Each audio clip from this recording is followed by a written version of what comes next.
If your goal is to get lean this year, the odds aren't in your favor. Over 80% of people who try end up failing. But today I have 3 simple science-backed strategies that will help you beat the odds to get those abs you crave. Nice. That's very nice. Before we go into the first step, let's create a realistic timeline for you. Take a look at the following photos, and pick the one that best matches your body type. To get to 12% body fat with good ab definition, this is roughly how long it would take.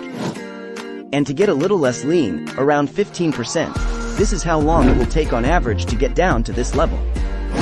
I know this journey might be longer than you expected, but most people underestimate how much fat they have to lose and how long it takes to do so. For example, in these 2 photos, Joss lost nearly 15 pounds in 12 weeks.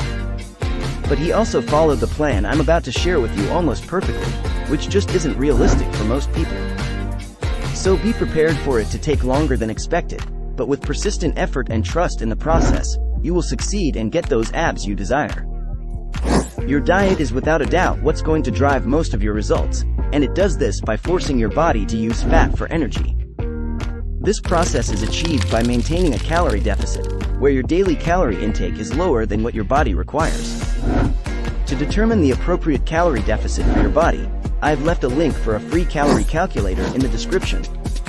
But to actually hit this target, you need to first fix your food environment.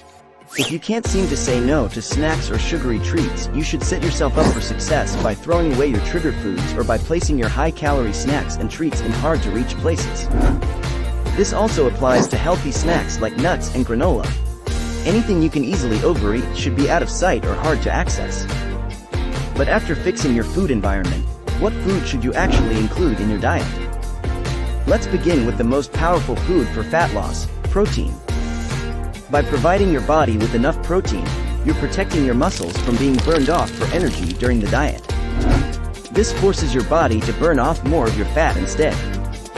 Concerning the optimal protein intake, research shows the greatest benefit when protein is increased to about 0.8 grams per pound of your body weight each day. So, if you weigh 180 pounds, you'd aim to eat around 140 grams of protein per day. Now here's what 30 grams of protein actually looks like from high-quality sources.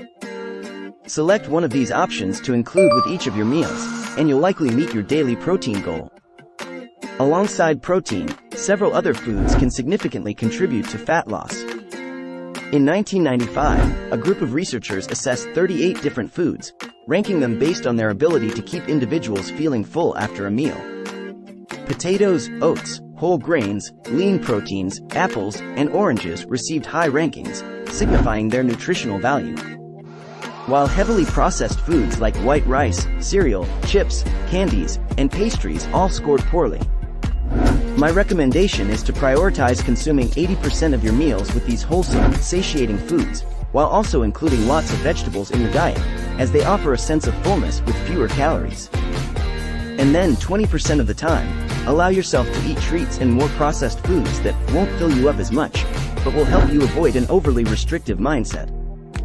And if you're wondering what this looks like as a full day of eating, it could be something like protein pancakes for breakfast, salmon and potatoes for lunch, chicken and veggies for dinner, and Greek yogurt with fruit for dessert.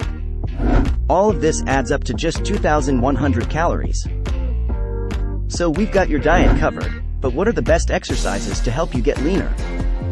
Recent studies have evaluated the effectiveness of fat loss protocols, ranking them from best to worst. A calorie deficit plus lifting weights was proven to be the most effective. This is because lifting weights signals your body to preserve muscle and burn fat for energy instead. So, while your diet plays a crucial role in establishing your calorie deficit, incorporating weightlifting sessions 3 to 5 times a week ensures that you are burning fat, not muscle. However, this doesn't mean you can hit the gym and then sloth around the rest of the day. A common reason for failing to achieve leanness during a diet is the subconscious tendency to become lazier and decrease daily steps as you become leaner. To avoid this, start tracking your daily steps. Try to build up to at least 7,000 steps per day and keep that consistent throughout your diet. If you apply everything we have gone through, you should be able to lose between 1 to 2 pounds of fat each week. Repeat the process for several weeks, and eventually, you'll be at your goal body fat percentage. But we all know that's much easier said than done. Eating healthy, doing your workouts, and getting enough steps every single day can get overwhelming. But there's 3 consistency tips that will make you far more likely to stay committed to the process. The first is the power of 60% rule. In a study, individuals were categorized based on their calorie tracking habits. Those who tracked at least 60% of the time, those who tracked less than 30% of the time, and those with inconsistent tracking. Can you guess which group lost the most fat?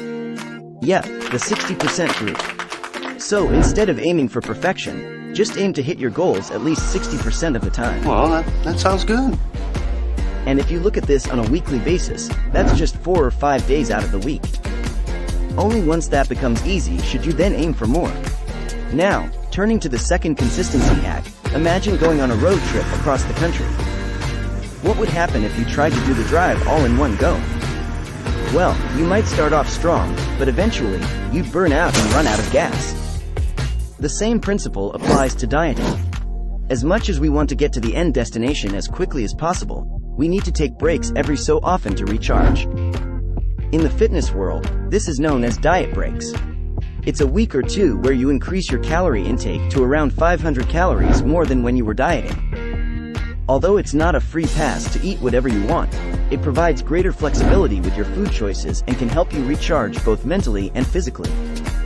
As for how often to do them, typically after every 8 to 12 weeks of consistent dieting is when I highly recommend considering one.